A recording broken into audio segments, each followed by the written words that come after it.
To promote French immersion, this course will be given in French. However, you can activate the subtitles and the translation if needed on the YouTube toolbar.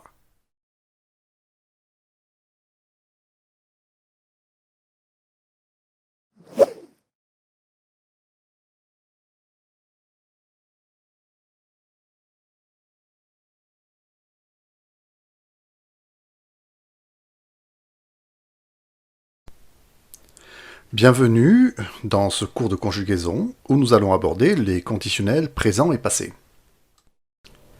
Alors, pourquoi aborder spécifiquement les conditionnels? Tout d'abord, c'est parce qu'il s'agit d'un temps incontournable du français, écrit et oral. Il est indispensable pour marquer la politesse, l'incertitude, l'éventualité ou l'imaginaire. Nous allons voir ces champs d'application. Mais tout d'abord, ce qui devrait vous motiver à maîtriser et à utiliser les conditionnels est que vous devrez en faire l'usage lors de votre examen, notamment si vous recherchez le niveau C à l'oral. En effet, vous devrez nécessairement répondre à des questions hypothétiques dont les réponses passent par l'utilisation des conditionnels passés et présents. Nous allons voir cela plus en détail dans la seconde partie de ce cours. Commençons, si vous le voulez bien, par l'aspect purement académique des conditionnels. Conjuguer au conditionnel présent est vraiment très simple, notamment lorsque le verbe est régulier. Ainsi, quel que soit le sujet, j'utilise toujours le verbe à l'infinitif au complet, auquel j'ajoute les terminaisons de l'imparfait que vous connaissez déjà parfaitement. Voyons visuellement ce que cela donne, par exemple avec le verbe du premier groupe, chanter, associé au prénom sujet nous. Tout d'abord, je place mon sujet, puis le verbe chanter à l'infinitif. Il ne reste plus qu'à rajouter la terminaison de l'imparfait et le tour est joué. Voyons maintenant avec un verbe du second groupe, choisir, et avec le sujet, le jury. Je place mon sujet, puis mon verbe, choisir, auquel je rajoute la terminaison de l'imparfait à la troisième personne du singulier. Le jury choisirait. Prenons maintenant un verbe du troisième groupe, descendre, avec le sujet les mariés. Je place mon sujet, puis mon verbe descendre, auquel j'ajoute la terminaison de l'imparfait à la troisième personne du pluriel. Veuillez noter que lorsque le verbe se termine par un « e » à l'infinitif, vous devrez supprimer ce « e » avant de mettre votre terminaison de l'imparfait.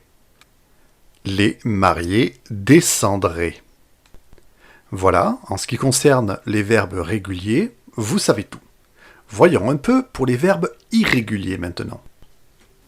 Pour les verbes irréguliers, vous n'aurez pas d'autre choix que de les apprendre par cœur, car tout comme en anglais, les verbes irréguliers prennent des formes variables, ils ne répondent à aucune règle que nous pourrions généraliser. Ainsi, certains verbes prennent un accent grave dans leur conjugaison, d'autres doublent leur consonne ou encore changent le y pour le i. Vous trouverez un lien pour une liste de verbes irréguliers les plus courants dans le descriptif de cette vidéo. Nous en avons terminé avec le conditionnel présent.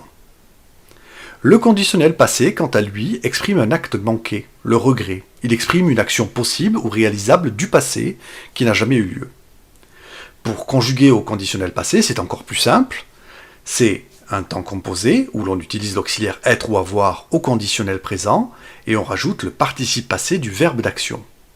N'oubliez pas de réviser vos verbes Mr. et Mrs. Van der Tramp pour choisir le bon auxiliaire. Voyons ce que cela donne, par exemple, avec le verbe du premier groupe « chanter » associé au pronom sujet « nous ». Plaçons tout d'abord le pronom sujet « nous », puis l'auxiliaire « avoir » au conditionnel présent, soit « aurions », et enfin le participe passé du verbe « chanter ». Nous aurions chanté. Pour les verbes du deuxième groupe, je vais prendre le même exemple que précédemment, donc le verbe choisir et le sujet jury, ce qui nous donne au conditionnel passé, le jury aurait choisi. Pour les verbes du troisième groupe, Même exercice, je prends le verbe descendre et le sujet les mariés, ce qui nous donne les mariés seraient descendus. Voilà, vous savez à présent conjuguer parfaitement un conditionnel présent et un conditionnel passé.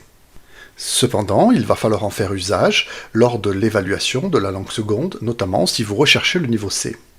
En effet, après votre exposé de la partie 3, l'évaluateur va vous poser quelques questions afin d'en savoir plus sur la situation que vous lui aurez présentée. Il existe deux types de questions, les questions concrètes où vous devrez présenter les faits, et dans ce cadre-là, vous pouvez très bien faire l'usage uniquement du mode indicatif. Cependant, pour les questions hypothétiques, vous ne pourrez pas faire l'impasse du mode conditionnel. Par exemple, à la question « Qu'auriez-vous fait différemment si vous pouviez revivre cette situation ?», cette question ne demande pas des faits mais des hypothèses.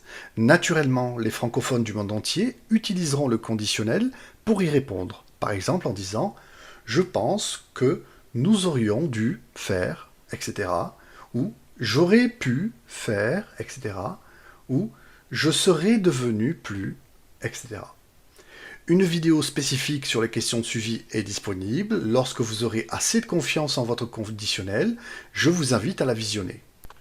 N'hésitez pas à revenir voir cette vidéo chaque fois que vous en ressentirez le besoin. À bientôt pour une prochaine vidéo.